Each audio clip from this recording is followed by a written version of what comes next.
In other news, there have been some favorable findings on the inflation front here. Consumer prices eased to the 2% range in January for the first time in 6 months. Our correspondent Moon Hye-ryeon has the latest numbers.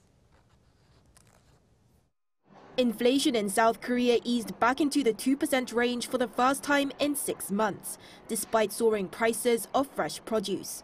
Data from Statistics Korea released on Friday show that the country's consumer price index, a key gauge of inflation, rose 2.8% in January compared to the same month the year before.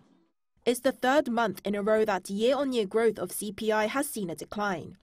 Figures saw a rise after dropping to 2.4% in July and then began to ease after hitting 3.8% in October.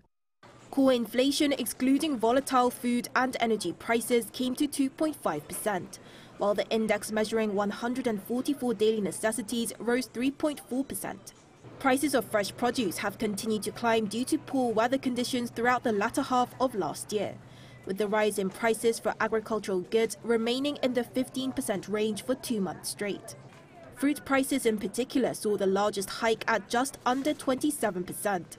With the government pledging last month to tackle climbing costs by removing or lowering tariffs for 21 different types of fruit. With the upcoming national holiday 설날 or Lunar New Year, Finance Minister Choi Sang-muk announced further measures for the holiday season during an emergency economic meeting on Friday.